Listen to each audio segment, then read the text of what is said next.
and good morning.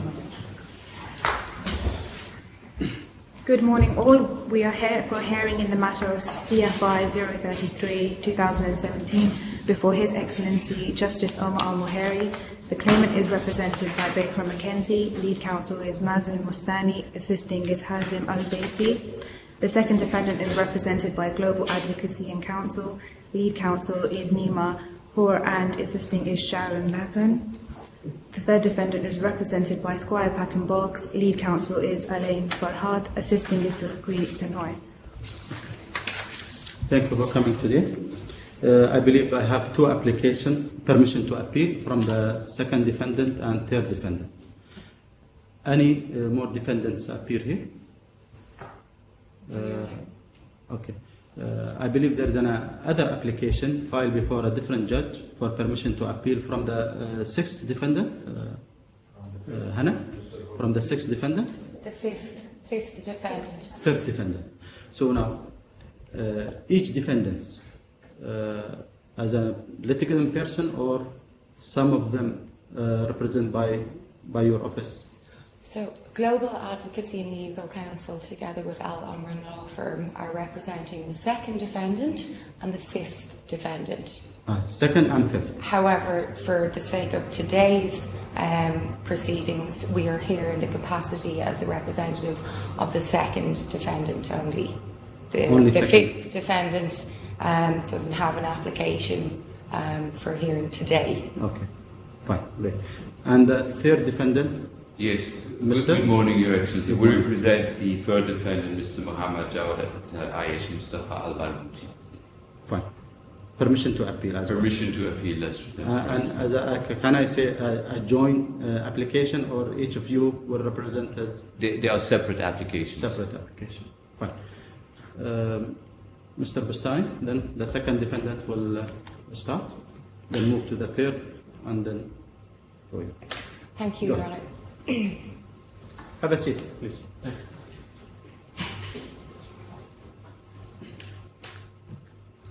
Yeah, go ahead. Sure. Your Honour, this application on behalf of Mr. Ali Mohammed Salem Abu Adas is for permission to appeal a decision of this court that was made on the 12th of November 2018, setting aside a default judgment. My submissions are made in support of the appellant's application, which was filed on the 25th of November 2018. In the application, I shall demonstrate to the court how the appellant meets the procedural requirements as set out in RDC 44 in order to obtain permission to appeal the order in question. I shall also demonstrate the reasons why the decision of this court in granting the order was wrong and unjust due to serious procedural irregularities and other irregularities which also arose in the proceedings.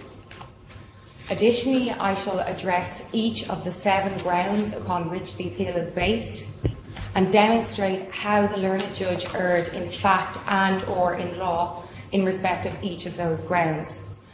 Lastly, I shall inform the court of the relief sought in the event that permission is granted to appeal the decision of this court. Your Honour, sorry, if I may just stop for a second. Is there an echo with the microphone, or is it okay? For me, it's fine, okay. Unless if you are not comfortable. No, that's fine, no problem. I just wanted to check. Yeah. That's okay. The most important, is your recorded or not?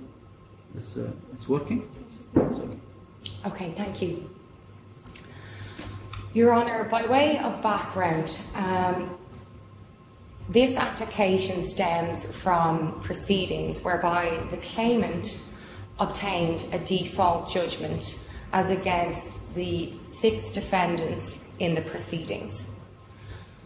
Your Honour, it is submitted that there has been a litany of errors from the inception of these proceedings, and it is as a result of the errors from the commencement right through that we are here today seeking permission of this court to appeal the order to set aside the default judgment. The appellant filed an application to set aside default judgment on the 16th of August 2018. On the 31st of October 2018, the appellant and the claimant attending a hearing before Your Honour in respect of the application to set aside the default judgment. Therein, both parties made oral submissions to the court in respect of the application, for which a transcript, Your Honour, is provided at tab 16 of the second defendant appellant's hearing bundle. Yeah, it's okay. On the 12th of November 2018, Your Honour issued an order setting aside the default judgment pursuant to RDC 14.2 and provided reasons for the basis of this decision. Despite granting the order to set aside the default judgment as against the appellant, it is submitted that the default judgment should have been set aside pursuant to RDC 14.1 as opposed to 14.2. Furthermore, it is submitted that the reasons provided in the order setting aside the default judgment, although obiter, completely contradict the decision itself to set aside the order and are so prejudicial towards the appellant in respect of the substantive proceedings that the appellant cannot possibly defend himself in a manner which is fair and just in the remainder of the proceedings. Effectively, Your Honour, the reasons provided in respect of the order setting aside the default judgment have predetermined crucial matters in the proceedings. The learned judge's reasons, it is submitted, were ultimately against the weight of the evidence and which no court properly directing itself could have concluded in the circumstances, and amount to compelling reasons as to why permission to appeal should be granted. Your Honour, in order to be granted permission to appeal, we are required to satisfy the test set out in RDC 44, in particular 44.19, provides that permission to appeal may be given only where the lower court or the appeal court considers that the appeal would have a real prospect of success, or there is some other compelling reason why the appeal should be heard. It is submitted that this appeal has a real prospect of success, as shall be demonstrated in this application. It is further submitted, Your Honour, that there are also other compelling reasons why the appeal should be heard, thus satisfying both limbs of the test in 44.19. Furthermore, RDC 44.31 requires that the grounds of appeal must set out clearly the reasons why it is said the decision of the lower court was either wrong or unjust because of a serious procedural or other irregularity in the proceedings of this court. Secondly, they must specify in respect of each ground whether the ground raises an appeal on a point of law or is an appeal on a finding of fact. And thirdly, must state the order sought on the appeal. Your Honour, there are 7 separate grounds upon which this application is based and on which an appeal is based, and it shall be demonstrated to the court how each error of law, fact and procedure by the learned judge has created a serious risk and prejudice of procedural unfairness for the appellant and or wrong for some other compelling reason. Your Honour, I'm now going to go through each of the 7 grounds of appeal in detail. The first ground, Your Honour, is submitted that the learned judge erred in fact and in law by failing to set aside the default judgment pursuant to RDC 14.1 as opposed to 14.2. In the discussion section of the order issued by the learned judge setting aside the default judgment, it was stated that the learned judge did not accept the appellant's submissions in relation to 14.1, i.e. the default judgment must be set aside on a mandatory basis. Your Honour stated that he was not satisfied that the appellant was not served with the claim form in relation to the proceedings. Although the appellant continues to maintain he was not served with the claim form, this is not the only ground upon which it is mandatory to set aside the default judgment pursuant to RDC 14.1. In the appellant's application to set aside the default judgment, multiple reasons were provided as to why the court must set aside the default judgment on a mandatory basis pursuant to RDC 14.1. One of those reasons was that the default judgment was granted prematurely and not in accordance with the rules. RDC 13.4 sets out the conditions to be satisfied for obtaining default judgment and specifically stipulates the following. The claimant may obtain judgment in default of an acknowledgement of service only if the defendant has not filed an acknowledgement of service or a defence to the claim or any part of the claim. And secondly, the relevant time for doing so has expired. RDC 13.5 provides that judgment in default of defence may be obtained only where an acknowledgement of service has been filed but a defence has not been filed.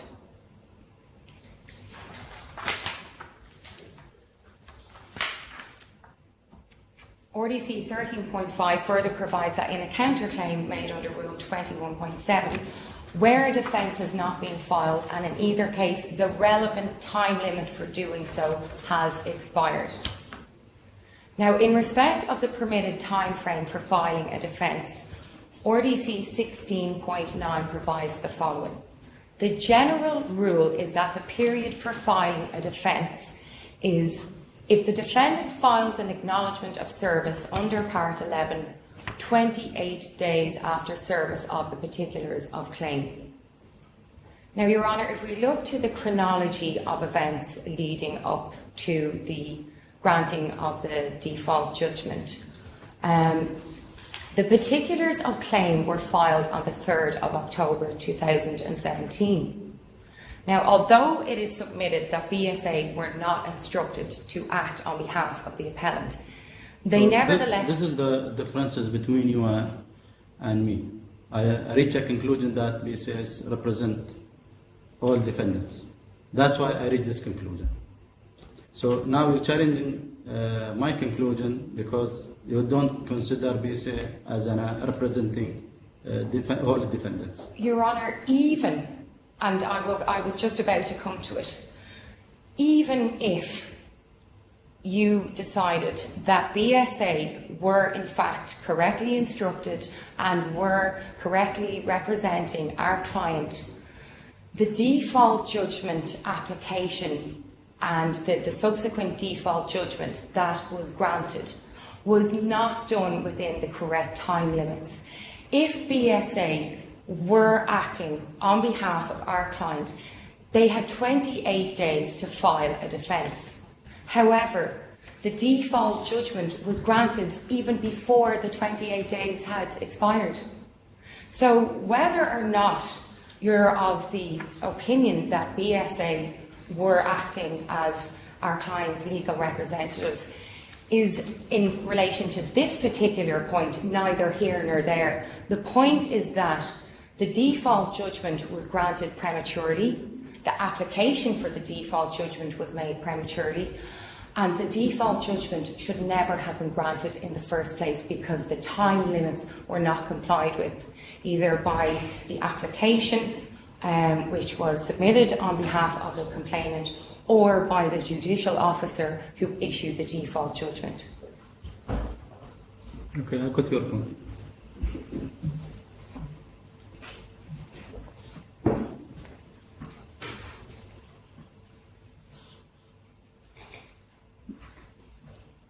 Your Honour, in furtherance to what I've just said, I would say that in rectifying the error of granting the default judgment, and irrespective of all the other objections raised in this application, the very fact that the claimant failed to adhere to the timeframes as stipulated in the rules is an automatic and mandatory ground for setting aside the default judgment pursuant to 14.1 as opposed to 14.2.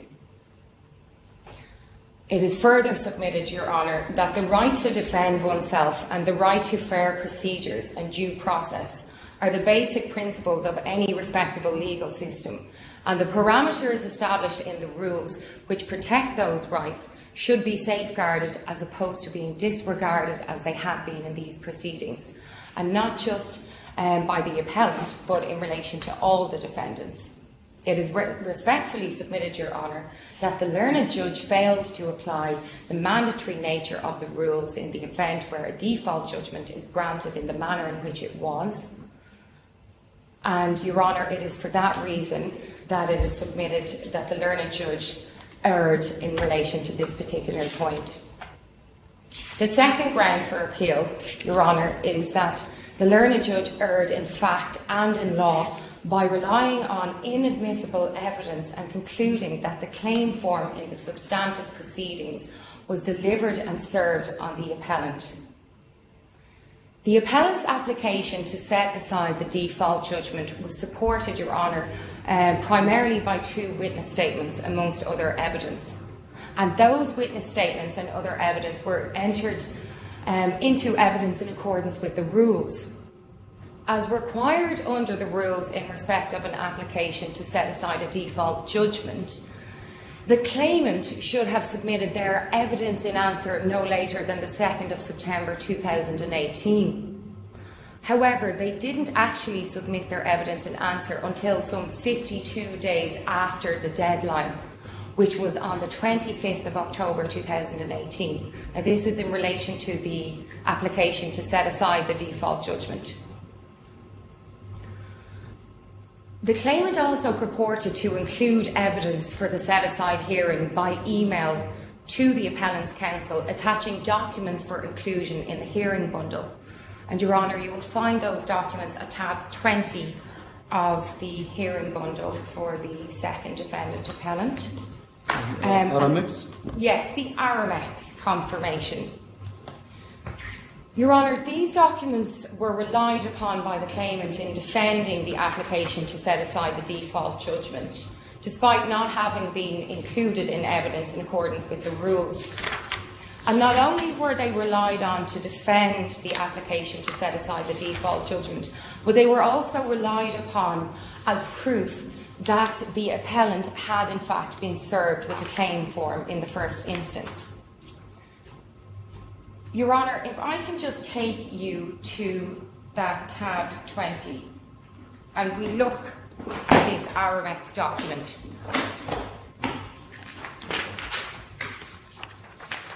Just for clarity, page 221 is the document I'm looking at. Yes. Now, Your Honour, it's quite clear that on this document we can see shipper's signature, and there's what appears to be a signature and a date, the 27th of August 2018. However, if you look over on the right-hand side of that document, where it's supposed to have the signature of the person who receives whatever the delivery is, it's empty. There's nothing there. So to conclude that this document is somehow evidence of proof of service, Your Honour, we submit that this is incorrect. You will also see, Your Honour, another... I will take you to the same bundle, tab 21. Yes, Your Honour. Acknowledgement of service, dated 5th September 2017, from PSA, from Ben Habib. So that means they received it. Your Honour, this Aramex document was not for BSA. It was purported to be sent directly to the appellant.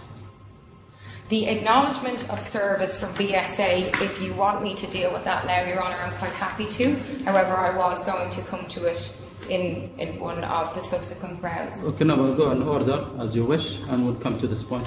Thank you.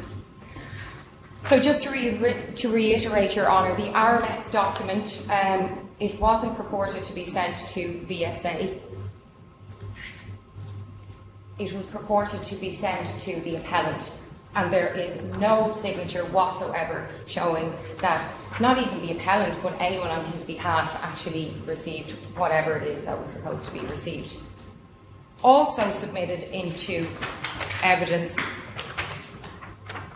Your Honour, was document page 222, and this appears to be an acknowledgement of something from Baker McKenzie signed by a lady, I'll assume, named Angelica Manuel.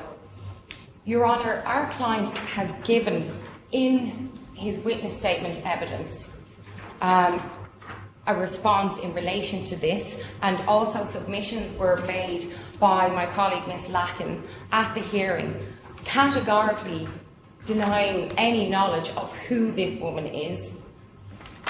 And also, in response to that, the claimant, they didn't further elaborate on who she is. We have no idea who this woman is.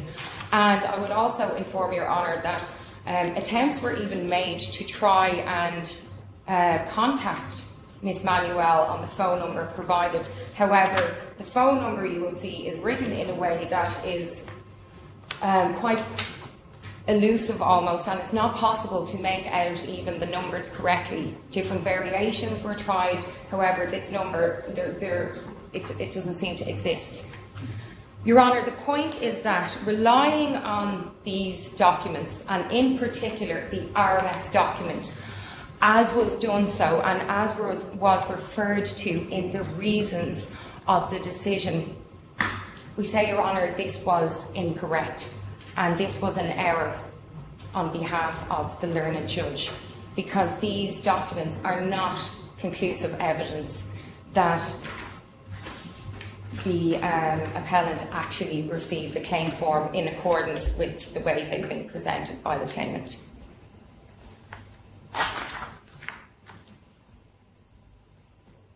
My third point in relation to the grounds of appeal is that the learned judge erred in fact in concluding that the acknowledgement of service filed by BSA purportedly on behalf of the second defendant should stand by relying on the absence of evidence from BSA. Your Honour, in respect of this point, the Court's attention is firstly directed to the fact that BSA are not a party to these proceedings. It was incorrect, Your Honour, to assume that because BSA did not provide evidence stating they were not instructed to represent the appellant, they therefore must have represented him. It is also incorrect, Your Honour, we say, to assume that BSA would provide any evidence when to do so would be contrary to their own interests. Your Honour, as I'm sure you are aware, BSA are the subject to other proceedings, not formal legal proceedings, but complaints, Your Honour, in arising out of the manner in which these proceedings have been conducted, and it is therefore not... I'm not aware of any proceeding against BSA. Your Honour, I correct myself, not proceedings. Even so, a complaint, not a proceeding, a complaint from... I beg your pardon, Your Honour, they're the subject to professional conduct. Investigation. I believe it's gone to the Academy of Law, Your Honour. So I'm not aware of this. And not on behalf of just one complainant, Your Honour. On that basis, to expect BSA to provide any evidence in relation to these proceedings, Your Honour, is not a realistic option, I would imagine. They're not going to provide evidence that would potentially implicate themselves. So to draw the conclusion that because they haven't said anything, they therefore must be representing the appellant. Your Honour, we say at least according to RDC, they have to file a discontinue, and we don't receive anything. So on our records, and based on acknowledgement of service, they are representing defendants. An official basis. If they want to discontinue, they have to file a discontinue, or otherwise you provide the evidence that they are not representing defendants. Your Honour, this is the point which differences between you and I. If I could just clarify that point for you, because I think it needs to be. BSA went and filed an acknowledgement of service for whatever reason. And, Your Honour, I would also bring to your attention, if I may, we have been corresponding with BSA to try to get to the bottom of this. And we have received a letter from them stating that, now it was actually in relation to the fifth defendant, because, Your Honour, they haven't responded to any of my emails or requests in relation to the second defendant. They're not willing to provide me with the information that I can show to you that they were not correctly instructed. At least your client can ask them to file a discontinue, because unless there is an investigation going on. Your Honour, if I can just clear up that point for you. We are on the record for our client. Therefore, BSA are not their representatives. I understand that. I'm aware of this. You are on record. Yes. When we went on the record, they were not on the record for our client. We checked this. They weren't on the record. On the record when I was dealing with the case. But when the default judgment issued, they were on the record. I mean, BSA, they were in the record. That happened. According to our system and default judgment, when the officer issued a default judgment. Yes, Your Honour, and even if that is the case, we are now trying to clarify this. We have made every attempt to obtain evidence from BSA showing where did you get your instructions from, how were you instructed, who instructed you. And in relation to the second... One of them, the investigation at conducted by academic law. I may be able to assist. The third defendant has filed a complaint for professional conduct. When was that? Which day? About 6 months ago, Your Excellency. And investigations have been ongoing. Questions have been asked by the Academy of Law of BSA as well as of my client, the third defendant. Answers were given. Having read those answers, it's fairly obvious. We're awaiting, obviously, the conclusions of the Academy of Law. We don't want to prejudge. For that process, unfortunately, I'm not aware at the first hearing, which is in October, was. I'm not aware of that. The complaint was filed much later, not at the time the default judgment was rendered, if that's what you're asking, Your Excellency. Okay. Your Honour, the other difficulty is that they are meant to be confidential. So, no, at least, just heads up. Of there course, is Your a proceeding going on. Of course, Your Honour. I don't want asking to provide what's going on, the whole procedure, but at least give me a sign, an evidence there's something going on. Yes, Your Honour. And so not only has a complaint been filed on behalf of the third defendant, but also on behalf of the second and fifth defendants, Your Honour, in relation to BSA. So no one represents the first defendant so far? It is our understanding that BSA are still on the record for the first defendant. This is what I'm saying. This is what I'm saying. But, Your Honour, the thing is, there's 6 defendants altogether. Just because perhaps the first defendant instructed BSA does not automatically mean that all the other defendants instructed BSA. But he showed up as he instructed by all the defendants. That's what we're trying to rectify. I'm not challenging you, but I'm trying to find the proper procedure. What happened? Of course, Your Honour. Of course. But I'm asking you to find a solution for the situation. Mm-hmm. So, as I said, Your Honour, just because the first one may have instructed them, it cannot possibly follow that the remainder of the defendants also did.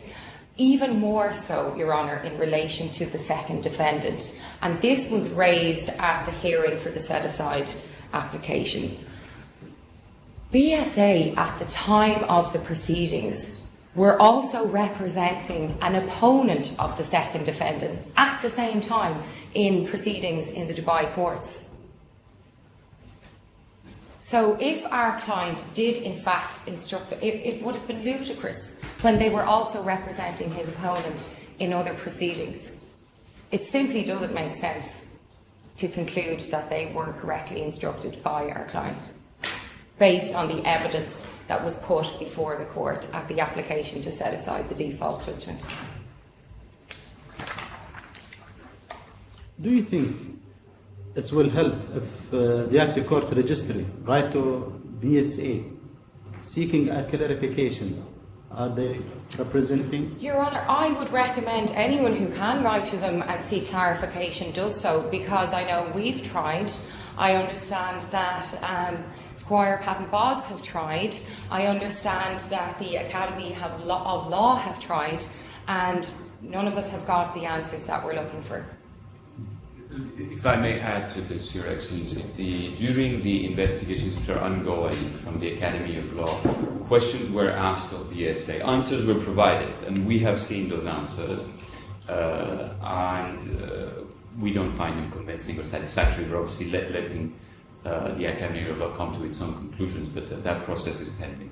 But there has been a number of questions asked and answers given by both BSA as well as our client during this process.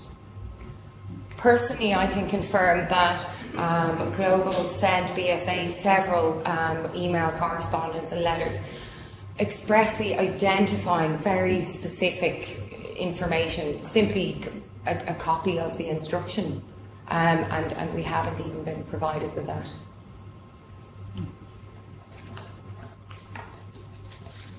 So, Your Honour, just to conclude that particular point, we would say that in relying on the non-existence of evidence from BSA as opposed to the actual evidence of the appellant before the court, the learned judge reached a conclusion which no court properly directing itself could have concluded. And this matter alone, in respect of BSA's wrongful representation of the appellant without his instruction, is in itself enough of a compelling reason why permission to appeal should be granted. My fourth ground, Your Honour, is that the learned judge erred in fact in finding that the second defendant did not pursue his argument on the jurisdiction of the DIFC courts in further and subsequent submissions.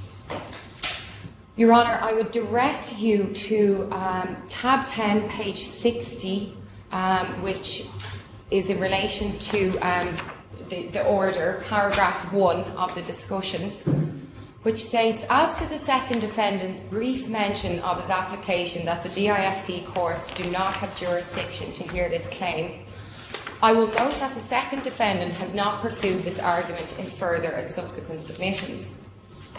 If I could now direct Your Honour to tab 4, page 18, paragraph 23 of the appellant's skeleton argument that was submitted to the court.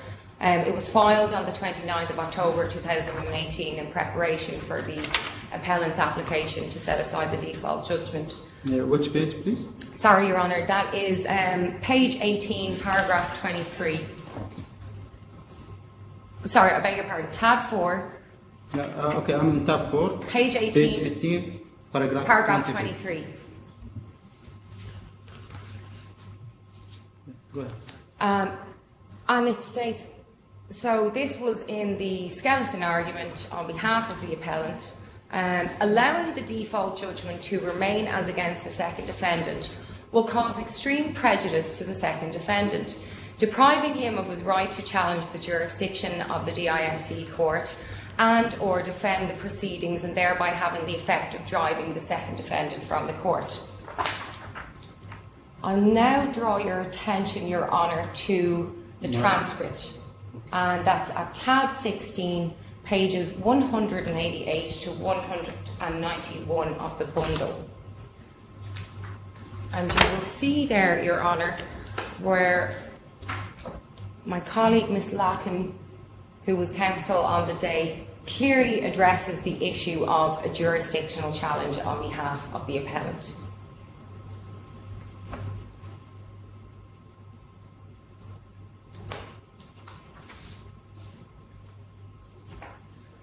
So in consideration... But do you think, in my judgment, I stop you to file a contest of jurisdiction application? I'm sorry, Your Honour, could you repeat the question? In my judgment, do you think that I take you off from, give you a chance to challenge the jurisdiction? I think, Your Honour, that what is expressed in the judgment, in my view, in my judgment, just I refer slightly to the jurisdiction, but I don't give as a final. My view. Your Honour, unless if you see this differently. It is respectfully submitted, Your Honour, that what was said in relation to the jurisdiction matter in the discussion section, although it be obiter, is actually highly prejudicial in respect of the remainder of the proceedings for the appellant. So you think that you missed the opportunity to argue this point? No, sorry, Your Honour. If I can I'll just take a step back and clarify. The first point I'm raising is that it seems to be Your Honour's interpretation that our client didn't make any submissions in relation to a jurisdictional challenge, and I'm just trying to clarify that the jurisdictional matter was raised in the skeleton argument and in the hearing on the day. Now, they were raised for a very particular point, not to actually argue the substantive issues of the jurisdictional challenge itself, but to highlight to the court why it was imperative that the default judgment be set aside. If it wasn't set aside, it would have been extremely difficult, if not impossible, for our client to have proceeded with a jurisdictional challenge. So again, my question, do you think I decided on jurisdiction matter in my judgment? Respectfully, Your Honour, I feel that what was said went beyond what should have been said in relation to the jurisdictional matter. It's aim on me, and I have to reply, or I have to discuss what is going on the courtroom, on the skeleton of argument as well. However, Your Honour, as I said, the jurisdictional matter was only raised as a point as to why the set-aside application should be allowed. As I remember, but I have to go to my order or my judgment. As I remember now, just from record, even so I put as even so, if you file a contest of jurisdiction application, still the DIFC court has a jurisdiction. Therefore, so this is that means. So we would say, Your Honour, that you have predetermined the matter of any jurisdictional challenge, and it is on that basis alone, I believe, that my colleagues are here today as well with their cross appeal, purely in relation to the remarks made in relation to the jurisdictional matter. And so it is for that reason we would say that although it may have been said on an even though basis, we maintain that what was said is still highly prejudicial and would affect, the real possibility of our client obtaining any fair application in relation to a jurisdictional challenge. Okay, I got your point. The fifth ground, Your Honour, is that the learned judge erred in law in making fine. Oh, sorry, we've covered the fifth point there in relation to that, so I'll press ahead.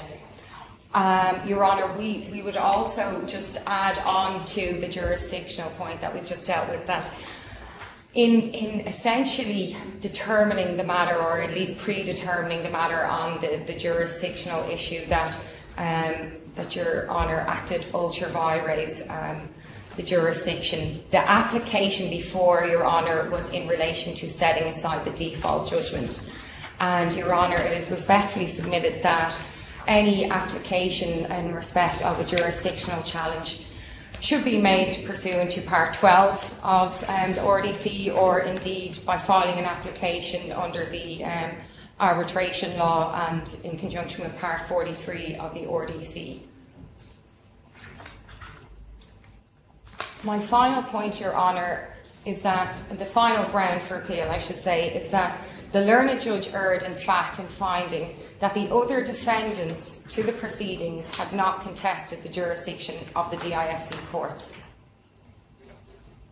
In referring to paragraph 2 of the discussion in the order to set aside the default judgment, Your Honour gave reasons which included, furthermore, I note that the other defendants have not contested jurisdiction and appear to accept the jurisdiction of the DIFC courts. I won't spend too long on this point, as it's the basis for my colleagues being here as well today. But, Your Honour, simply to say this is factually incorrect and not the case. The third defendant has, in fact, made an application pursuant to Article 13 of the arbitration law and in Part 43.4 of the RDC. And these actually, I believe they first contested the jurisdictional matter back in the 23rd of May 2018, but I will let them expand on that. Just suffice to say, Your Honour, that this is just incorrect.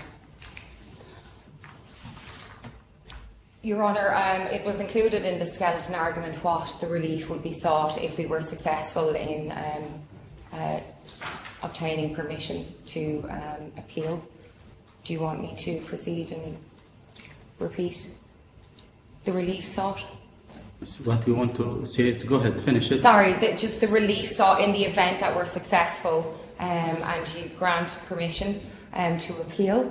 Upon permitting the application, the following, we would be seeking an order setting aside the default judgment as against the appellant pursuant to RDC 14.1 as opposed to 14.2 for the reasons that I've set out. It should never have been granted the default judgment in the first place. It didn't comply with the time limits. The time limits are there for a reason and they should be complied with.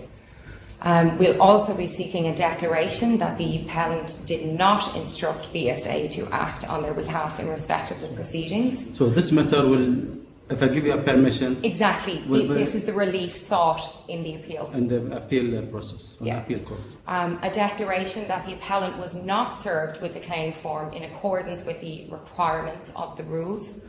A declaration that the appellant has a reasonable prospect of defending the claim against him in the proceedings.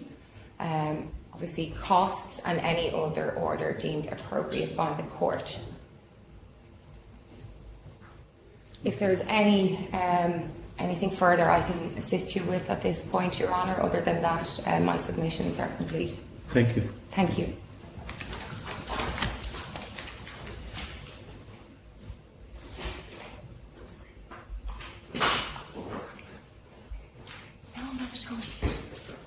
It's okay. I'm just going to give her room so that she can use this. Okay.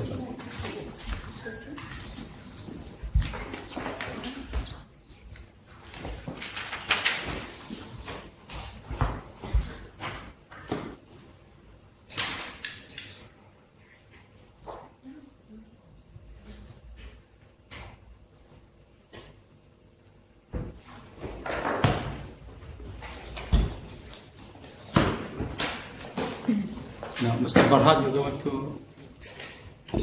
Your Excellency, my colleague Dilpreet I will address you much better than I would. He's being very gracious. He's just giving a junior the opportunity to appear before Your Honour.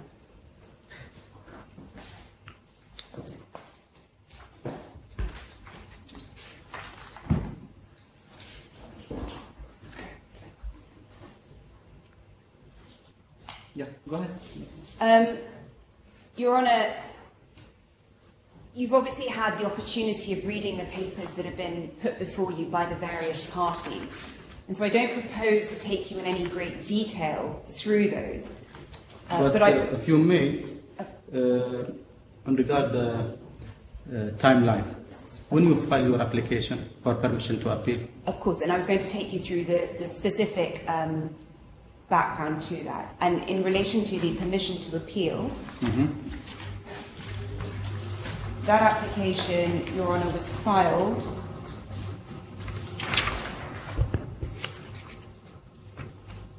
on the 4th of December 2018. 4th of December? Yes. So it's before me here at 12th of December. Bear with me, Your Honour. I beg your pardon, it was the 12th of December. So, and according to RDC, how many days you have to file a permission to appeal? We had 21 days, Your Honour. Okay. And so that was exactly on the 21st day that the permission to appeal application form was submitted on the court's e-filing system When was that? on the 12th of December.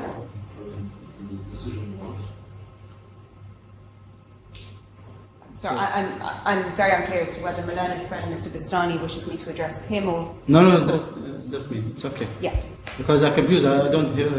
I hear your the voice, pardon. but I don't know who's speaking. So my submission, Your Honour, was that the third defendant had filed their permission to appeal, just the form, on the 12th of December, which then gave the third defendant the opportunity to file further and better particulars in fleshing that out by way of the skeleton argument, which was submitted on the 23rd of December. Sure. My question is, do you file your application on time according Yes, to... Your Honour, we filed Part exactly on the 44? last day that was permitted. And in fact, your colleague who sits with you, Ms. Chowdhury, I had had conversations with her as regards to filing this on time the very next day on the 13th to ensure that the filing fee and the application form had been properly received by the court.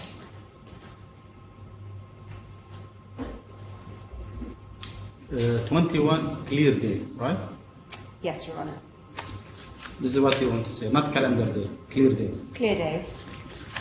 But in any event, Your Honour, whether it's clear days or calendar days, I believe we hit the 21st day. So if it was 21 clear days, it would actually have been the 13th of December. So if it was by clear days, then we were early by a day. If it's calendar days, we were exactly on time. Move to second point. I beg your pardon, Your Honour? Move to the second point. I'm grateful, Your Honour. Effectively, the third defendant's permission to appeal application, Your Honour, is much simpler in some respects than the second defendant's permission to appeal. And Your Honour, in your wisdom, during judicial intervention when my learned friend Ms. Hall was speaking, you touched upon the salient point, an issue which goes to the very heart of the third defendant's permission to appeal application. And that is, you asked whether or not the defendants ought to be given the opportunity to put forward a defence in respect of some of the discussion points in Your Honour's judgment of the 12th of November. And the third defendant's application for permission to appeal was specifically against the obiter comments contained in that order with the reasons of the court. And if I could invite Your Honour to turn to Your Honour's judgment, which is in Tab 10. our bundle, exactly. Your Honour, tab 11 at page 66. Actually, it's my judgment. Yes, Your Honour. In tab 10, it's before me as I beg your pardon, Your Honour. I should have made this very clear, and Senior Counsel did make this clear to me. If you could turn to the third defendant's bundle, which is a black bundle. But you refer to my judgment, correct? I'm referring to Yeah, your it's before me. Go. Your Honour, simply for page referencing, it may be easier. In which part in my judgment? If you could please turn to the discussion portion of Your Honour's judgment. Okay, point 1 of discussion. Yes, Your Honour. So if we could look at paragraphs 1 and 2, and there's only 3 sentences that the third defendant would seek an order, should its permission to appeal be successful, for those sentences to be revoked. And that is the relief that the third defendant is seeking. And it is these sentences, the last 2 of the first paragraph and the second paragraph. In any event, it is clear to me that the DIFC courts do have jurisdiction over the matter. However, I'm satisfied that the jurisdiction and arbitration clauses in the facility agreement are for the benefit of the claimant, and accordingly the claimant is free to choose under which jurisdiction it wishes to bring the claim. Furthermore, I note that the other defendants have not contested jurisdiction and appear to accept the jurisdiction of the DIFC courts. It is simply that portion, Your Honour, that the third defendant would seek an order revoking for the arguments I'll proceed to elaborate upon before you today. And it's respectfully submitted that the Honourable Judge erred in three aspects: factually, legally, and procedurally in the application and in the delivering of that particular portion of the discussion. Okay, and my point, it was because I relies on BSA acknowledgement of service again. And your Honour's... I consider they acknowledge of the claim, and they take on the box, they defend all claims, not in a contest of jurisdiction. We know your This Honour, is my point. We accept your Honour's point. I think that... I don't want to repeat myself as Exactly, I said to the exactly. second And we defendant. don't propose that this is the appropriate forum today for us to rehearse those arguments. The essential question for the third defendant, and it stands distinctly, and so before you today, Your Honour, there are two permissions to appeal. The claimant, my learned friend Mr. Bustani's skeleton argument, seeks to conflate and combine the second and third defendant's submissions. And whilst we welcome the court's efficiency and its application of the overriding objective in hearing the two permissions to appeal together before you today, the court is reminded that these are two distinct applications. And it's noted that the claimant will seek to foray into the substantive merits of the underlying case. Again, we submit that this is wrong and procedurally inappropriate at today's hearing. The only question before Your Honour today is in respect of the permissions to appeal, whether or not they present a good and arguable case or some other compelling reason for you to grant that they proceed to the next stage of the appeal. And for the third defendant's part, that is a very simple question.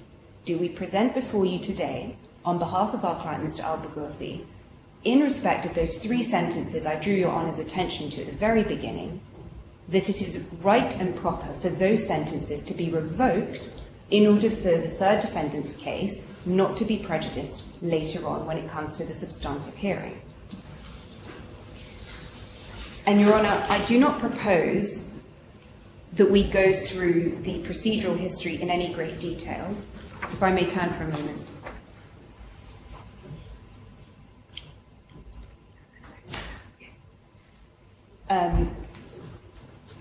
Your Honour, I don't propose to go through the background in any great detail, but I think it's relevant and would be helpful for Your Honour.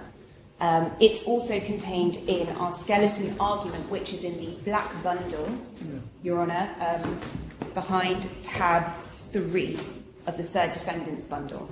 I have it. I'm grateful, Your Honour. So this claim was originally commenced, as noted by my learned friend Ms. Hoare, on the 23rd of July by the issuance of a claim form. And I think... Did your client start, or did you start any proceeding before the arbitration? Or we any did, and I'm petition? about to come to that. Would you like me to go straight there, Your Honour?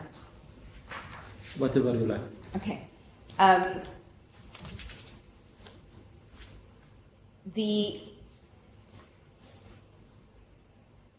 beg your pardon, Your Honour. Take your time.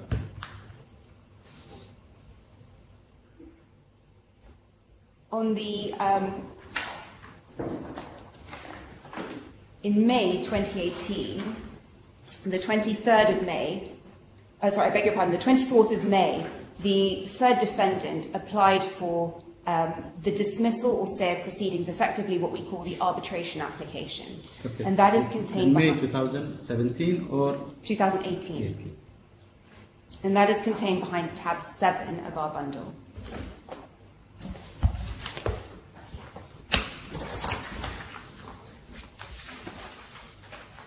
And effectively, on that same day, the third defendant, the appellant for present purposes, filed a concurrent application for the court to exercise its case management powers under Part 4.26 RDC to immediately order a stay of the procedural timetable in relation to the claim, pending the outcome of that arbitration application. And that order was duly granted by your colleague, Judicial Officer Nasser al-Nasser, on the 30th of May 2018. So the third defendant, the appellant, stands before you today with a stay in place and a live application.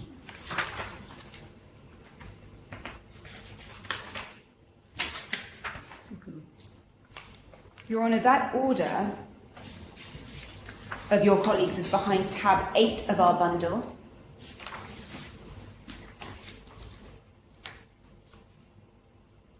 Does Your Honour have that before you? I have. And you will clearly see that a stay has been granted. That stay is not yet lifted because the third defendant has not yet had the opportunity, or there's no filing date that's been, or no listing date being given by the court to have that application heard.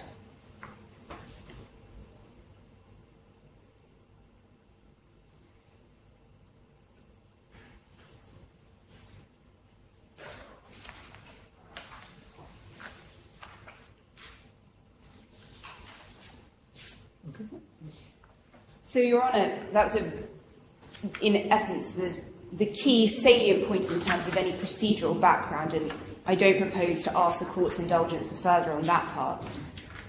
And the third defendant's application for permission to appeal arises from the schedule of reasons, as I noted earlier. But this is the first time you presented before me, right?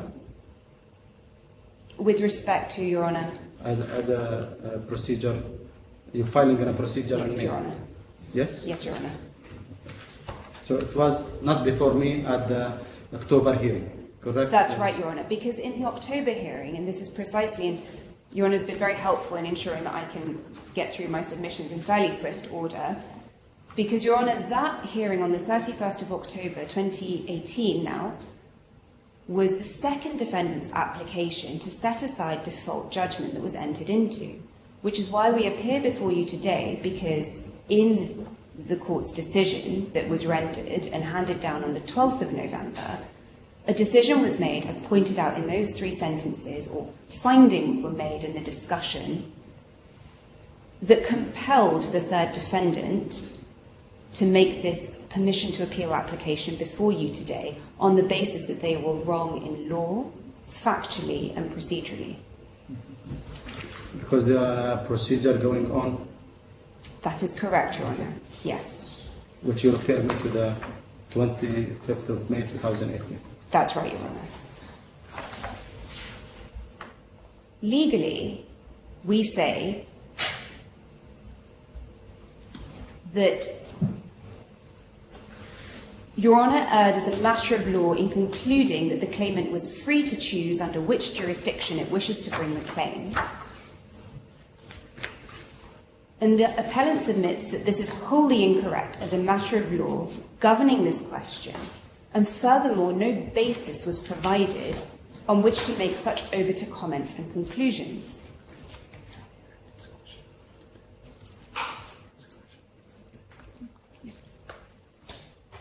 We don't propose to rehearse the substantive merits of that argument before you today, Your Honour. That is a question to be determined when a listing date is given for the appellant's arbitration application to be heard.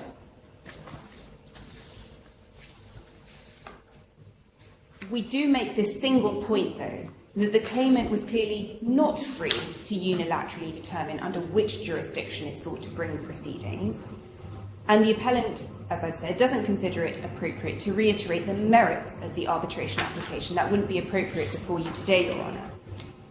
At the very least, what we say is that that discussion should have recognised that this is a question that is still in contention, as Your Honour has correctly noted today, and on which the DIFC courts have not yet heard the parties' substantive arguments. And Your Honour rightly touched upon that moments ago in saying that there is a live application before the courts, there is a pending substantive hearing yet to be heard, and so it cannot be proper on any legal analysis for that finding, albeit obiter, to have been made. Sure. Before we move from this point, does the claimant, I'm asking you, Mr. Bustani, aware of this application until 25th of May 2018?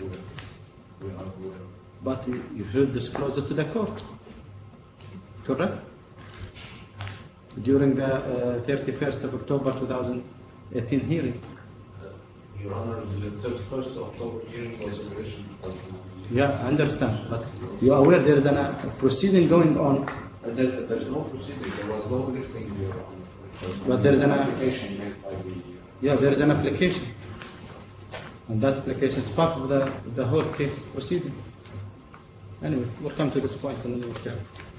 Your Honour is 100% correct, we would say, in that approach and that analysis.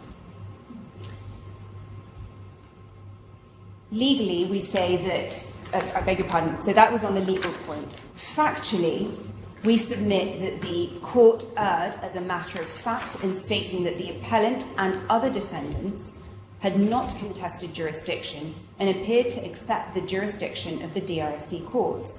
And I won't labour the point too much, Your Honour, because for this we are most grateful that you have clearly touched upon it today.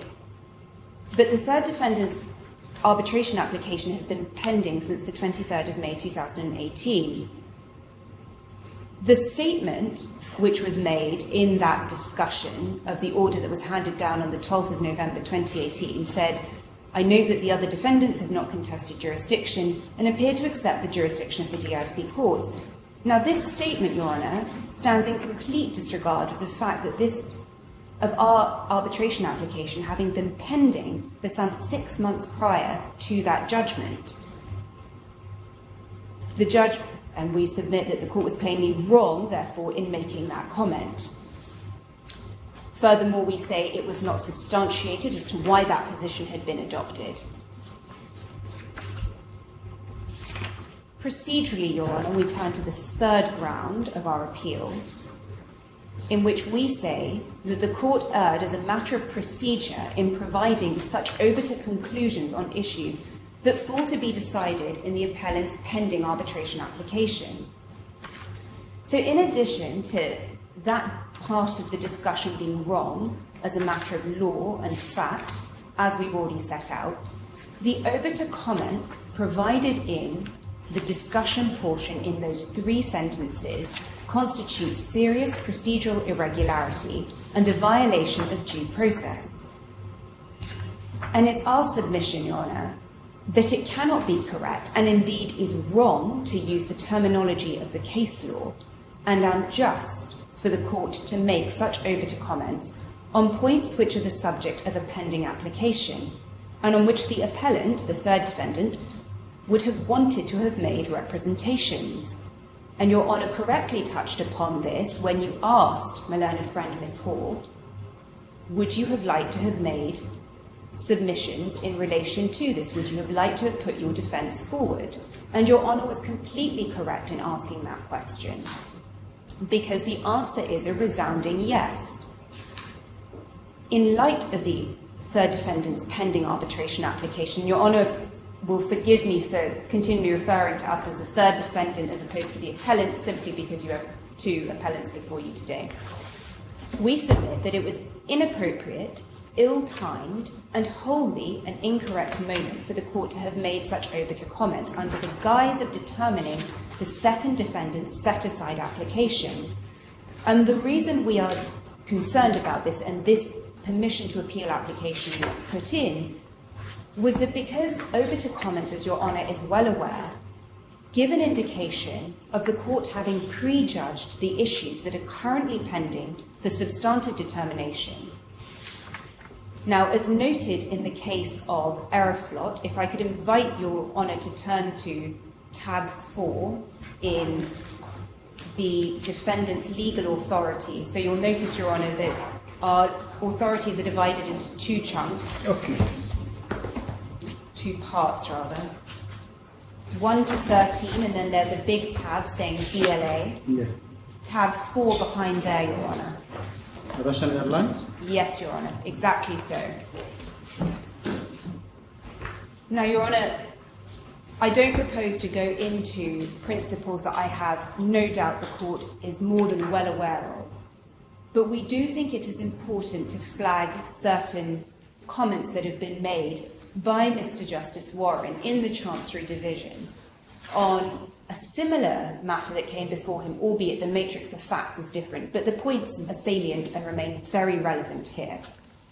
And this was to do with whether or not obiter comments made could in fact amount to findings of fact and or conclusions which would impact a later court's decision.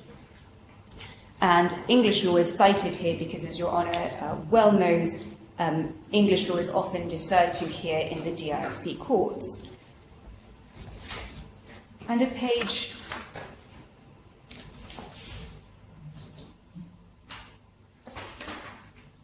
172, so in R172, Which paragraph? and it is in paragraph A, so little a going into B, and it's exactly where the little letter B is. Mr. Justice Warren made the very pertinent point that remains relevant, and which is the cause of our concern, that obiter conclusions and reasoning, however persuasive, are not binding on the lower court, and are one which a court of coordinate jurisdiction is not free to follow without needing to be satisfied that the conclusion is clearly wrong. Now, in this case, we say that actually you're sitting within the same jurisdiction as the court that will later hear the substantive merits applications and the underlying arbitration application.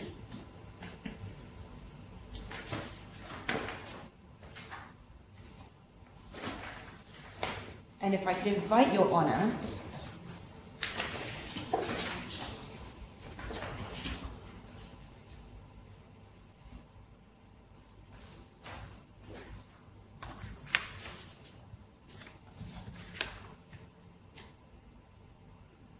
I beg your pardon, Your Honour.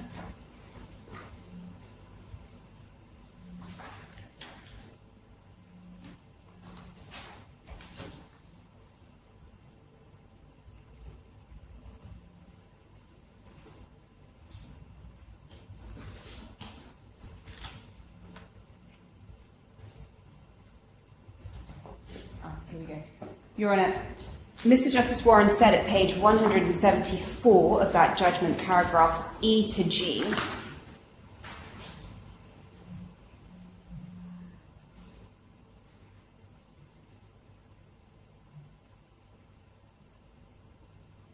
and you'll notice just by F, just after F, he says, when considering whether or not those findings were obiter, and he says, of course they were obiter, in the sense that they did not form part of the substantive judgment, just as the way the findings in the court's order of the 12th of November did not form part of the substantive order.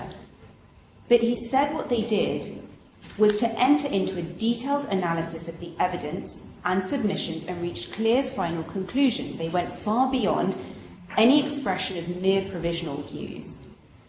And in the same judgment, he had said that obiter conclusions and reasoning, and we've cited this at paragraph 41 of our skeleton argument, can frequently be of enormous assistance to another judge grappling with the same issues. And so, although not a binding authority, such a judgment can properly be described as persuasive if it is authority. And, Your Honour, we say that the order of the 12th of November, attaching the reasons and discussion, has that persuasive authority, and that is why we are deeply concerned, and the third defendant submitted its appeal, because legally, as we've said, it was wrong to do so with the underlying application. Factually, it was incorrect to have done so, and now we say procedurally it was incorrect to have done so, because of the prejudicial bias that those three sentences can and are likely to have in our submission later on down the line in the hearing, in the substantive hearing of this particular case. A comment made by a judge, even if it is obiter, cannot simply be pushed to one side, and that was recognised by the Patton's court in the Sue and Rue case, which is behind tab 7 of that same bundle. And that is at page 199 at paragraph 12.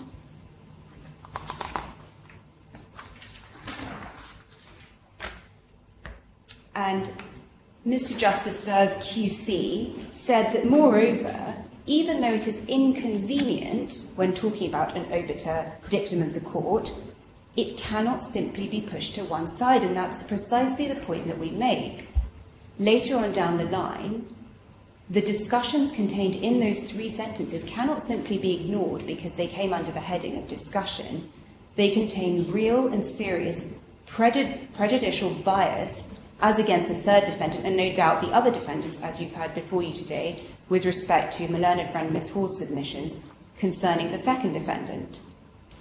But we do not seek to put their case for them. And it is this real and live risk that compels the third defendant to make this application for permission to appeal.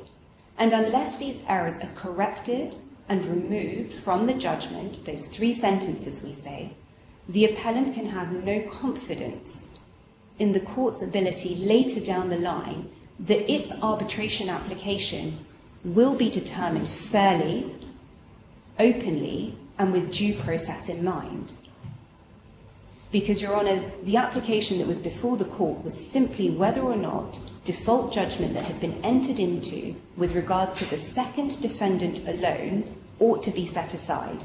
There was no grounds at that point to make these wider findings, and even if they are obiter, we say are prejudicial such that they contain the weight of being conclusions and potentially findings that a court later down the line will rely on. And will turn around and say, Mr. Al-Barghouthi, you as the third defendant were aware of His Honour's judgment. If you took such contention and you denied it, why did you not appeal? And that is where we have seized the opportunity to do so before you today, Your Honour.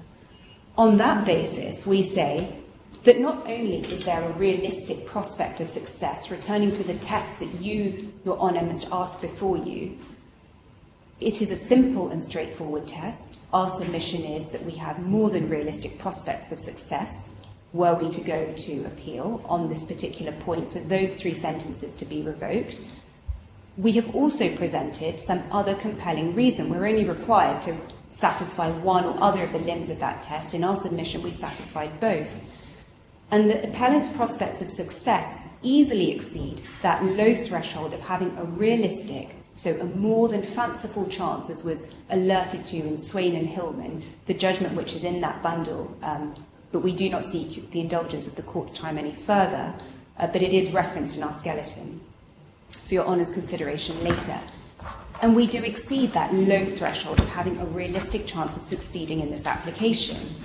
There are additional and compelling reasons to grant this appeal, and the obiter comments affect the appellant's third defendant's arbitration application without the third defendant having given the full and proper opportunity to be heard.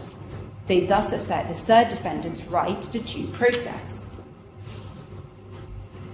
And so unless I can assist Your Honour any further, Thank you. those are my submissions. Yes, Mr. Bustani. Yes, thank you, Your Honor. Your Honor, you have now, I believe, are intimately aware of the facts of this case. So I will touch upon the points raised by the second defendant, who I recall is the main owner and the main manager of the first defendant, telecom. So Mr. Jawdat is the owner and the main shareholder of telecom. So if there is any person that may have instructed the SA in this particular case, it must have been Mr. Jawdat. And any claims to the contrary are simply not true. In relation to the allegation that the filing of the default judgment or the application of the default judgment was out of time, we remind the second and third defendant that the SA submitted not only an acknowledgement of service whereby they have not contested jurisdiction, but also they have attached to it a letter confirming that they represent the sixth defendant. So any grievances that the defendants have with PSA is a matter to be dealt with between themselves and the SA, and is not related to the second defendant, to the claimant at all. In relation to the application out of time, we remind the defendants that in the form of the acknowledgement of service itself, there is a clear indication by the DIFC court. If you do not contest jurisdiction and do not file defense within 14 days, immediate judgment or default judgment may be entered against you. And this is the procedures that we have used and we have followed and we have applied for it for judgment. Not in 28 days as second defendant mentioned.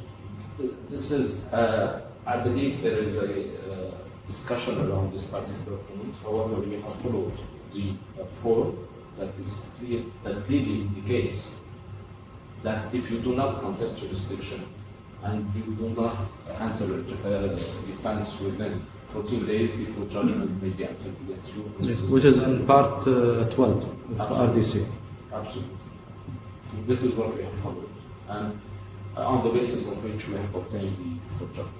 This is in relation to the first point, Your Honor. In relation to the second point and the RMX and the email address, if you recall, Your Honor, I had gathered you in the facility agreement, which is in tab 5 of our bundle, to the addresses provided by the defendants, mainly the second and third defendant, and to which you have served the email, the claim for. But not only that, the facility agreement also clearly allows for a service by email, and we have attached emails evidencing that we have served the claim form to the second defendant by email.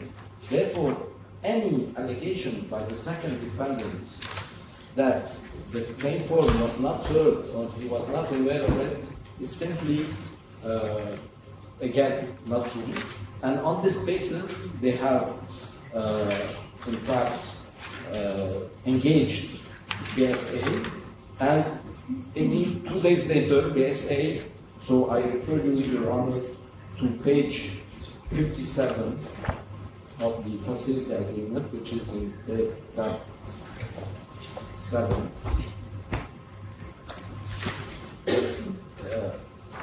And which bundle?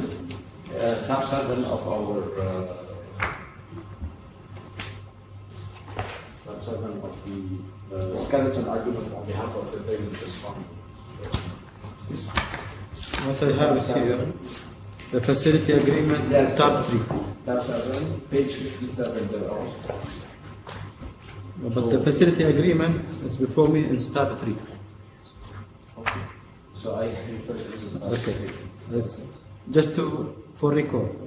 The facility agreement dated December 2015. Yes, 22nd, 15. Yes. Okay. So, And which part of the agreement? yeah, so clause 31 and clause 31, we see, Your Honor, that Mr. Barghouthi and Mr. Abadas had provided, as guarantors, provided their addresses. Yeah, I see that. Yeah, your point here? Yeah, that we had served them on the correct address. Okay. And also communication by email on 31.4, we had served Mr. Abadas by email as well.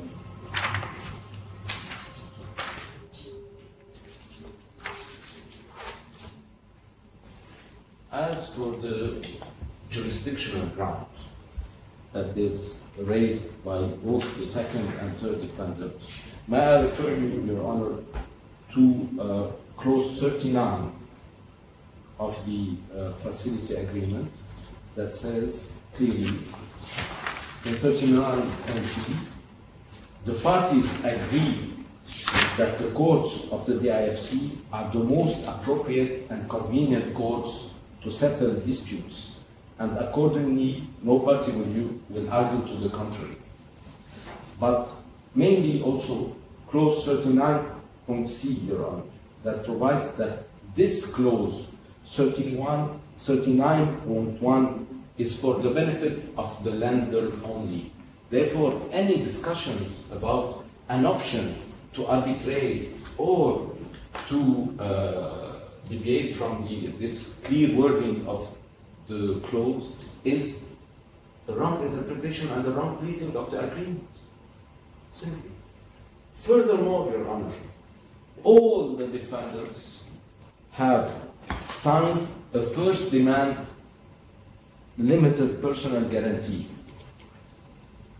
Mainly the second, the third defendant, the fifth defendant, except the borrower, obviously. And this first demand limited personal guarantee to which none of the defendants have alluded or even come near it, provides in clause 14 that this guarantee shall be governed and construed in accordance with the law of the Dubai International Financial Center, and any legal action or proceedings with respect to the guarantee may be brought against me or any of my assets in the courts of the DIFC, and the enforcement of any judgment rendered by such court may be brought against me in any jurisdiction you may elect. Again, an election for the benefits of the lender only. So these two clauses together make clear that. My question is, Yes, Your Honor. any arbitration proceeding going on so far? No, there's only this arbitration The application which we filed on 25th of May. There are no arbitration proceedings at all, Your Honor.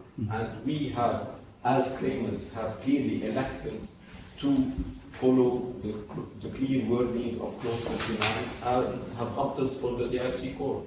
Okay. And it clearly says that this is for the, and the guarantees, and it's clear from our particulars of claim and our claim form that we are filing this total suit on the basis of the facility agreement and on the basis of the guarantees.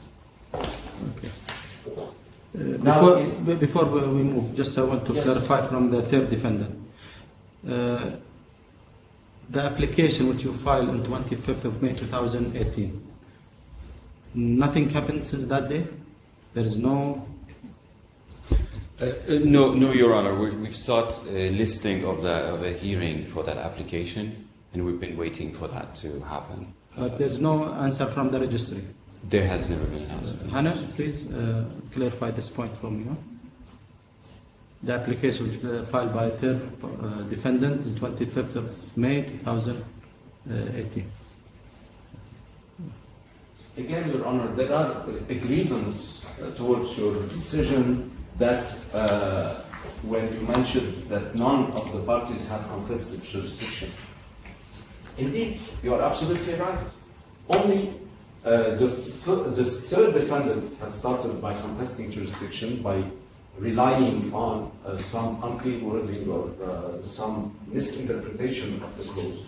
And the second defendant later on. But none of the other defendants, mainly the borrower itself, Fast Telecom, and the other defendants, we have 6 defendants, none of them have contested jurisdiction. And the fact that BSA has not contested jurisdiction makes your decision perfectly correct and should not be looked upon. On the basis of these clear wordings, Your Honor, and to go back to the, Your Honor, one more point, if you allow me. In relation to the arbitration application filed by the third defendant, I'm wondering whether justice is well served in this respect, because at the end of the day, 24th of May. at the end of the day, Your Honor, there are simple facts in this particular case. We are in face of a lender regulated by the DFC that has provided $15 million to the first defendant and guaranteed by the 5th other defendants. And this lender, this borrower, failed to repay the sums due on their recourse, causing an event of default, which caused this claim and these proceedings that have been going on for 2 years now for something that is really unheard of. So the defendants are relying on procedural tactics and dilatory tactics just to delay the payment of their dues to our clients. relying on a set-aside, relying on an arbitration, relying on a misinterpretation of a clause. Why? They know very well that they have signed agreements and they must fulfill their obligations under these agreements, whether by arbitration or whether by the claim before the courts. At the end of the day, they have no substantive defense to raise in front of towards the claimant. Therefore, Your Honor, we respectfully request you to reject the leave to appeal, and we seek our court for this application. Okay. Thank you. Thank you. But my question for all of you: do you think the parties which are present today can reach an agreement whether they go for to settle their dispute, go to the court or to arbitration? Do you think this will be possible? For the third defendant, we would certainly encourage that and would welcome the opportunity to agree that. Yes, absolutely.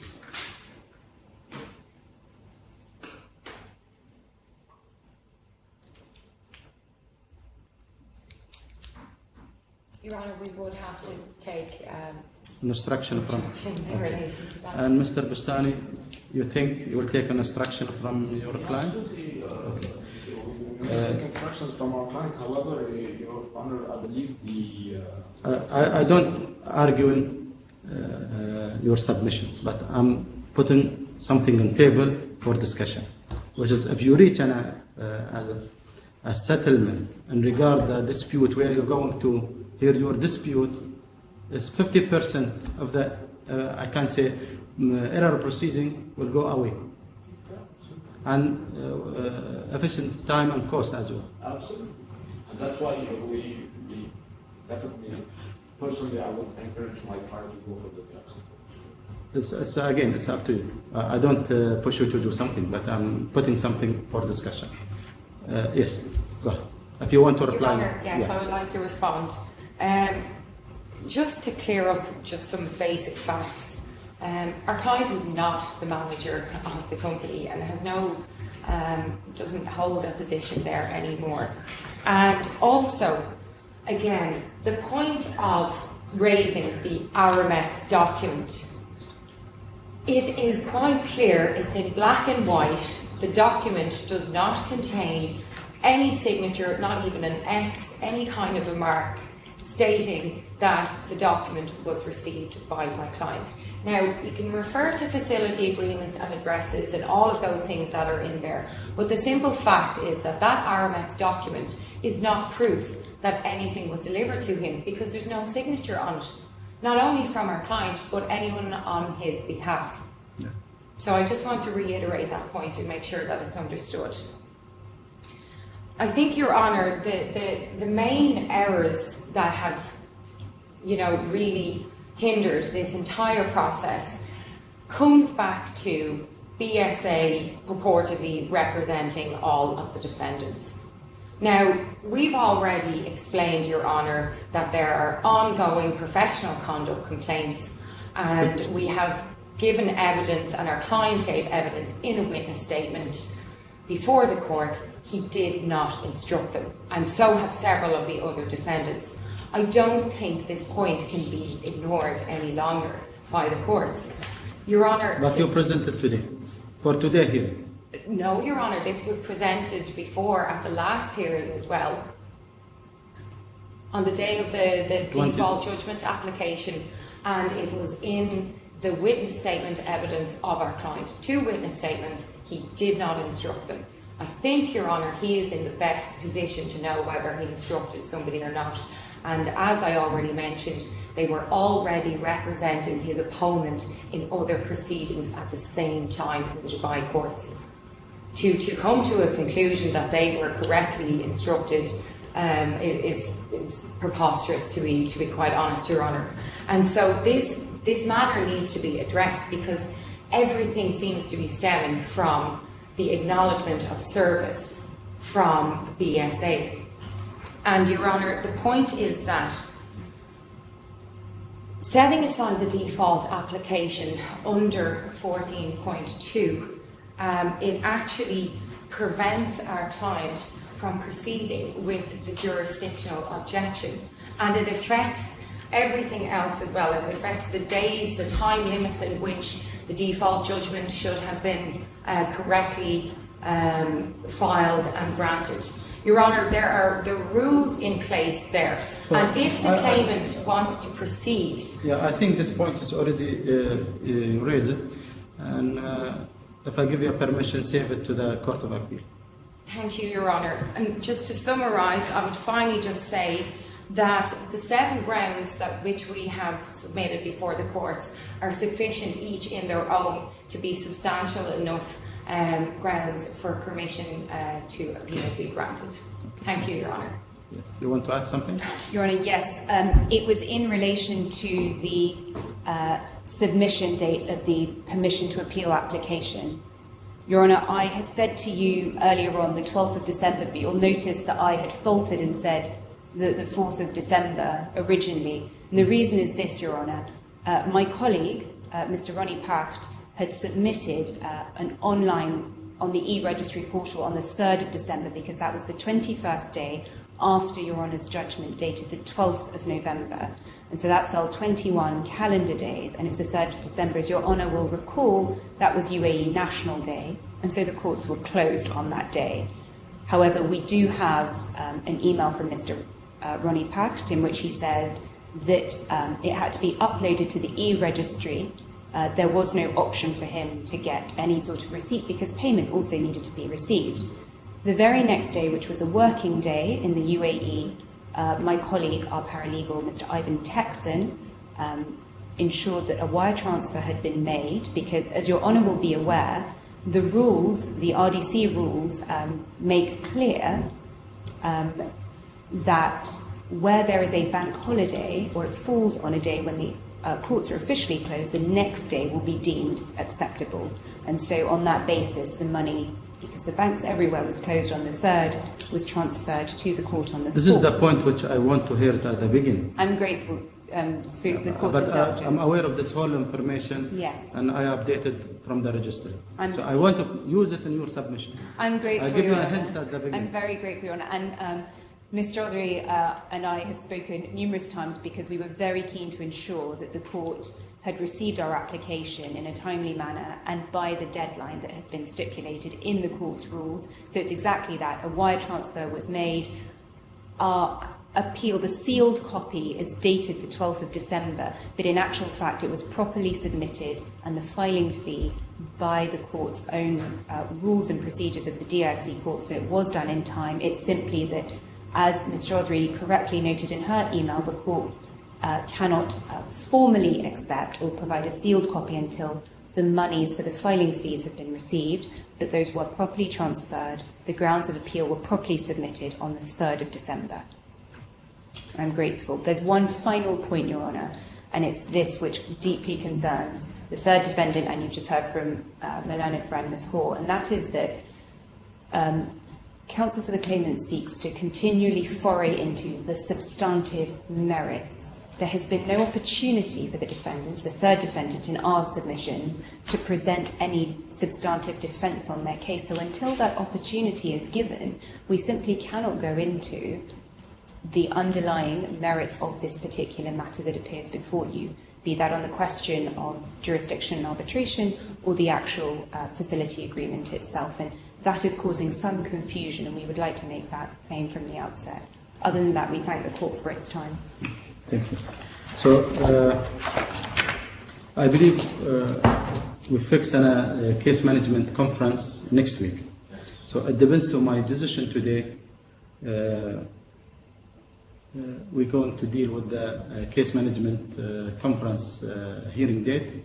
If I give you a permission, so automatically the case management conference hearing date will be vacated until outcome of the Court of Appeal. Okay, but still I encourage people. I encourage parties to cooperate together. But what I saw in this case, each party working alone, which is against our objectives. Okay, file your submission, but cooperate with each other. For example, Mr. Bustani, we don't hear from you, as I noticed by the registry, The registry didn't hear from you until 2 days before the today hearing. So not acceptable. We don't know, are you going to attend or not? Are you going to submit something or not? That's why I directed the registry to send you a direction by yesterday. You have to file a submission, your submission. Yeah. I don't blame you, but what I'm saying, cooperate with each other. Yes, of course, sir. Okay, so my decision will be before end of today. Thank you. Thank you. Thank you. Great. All rise.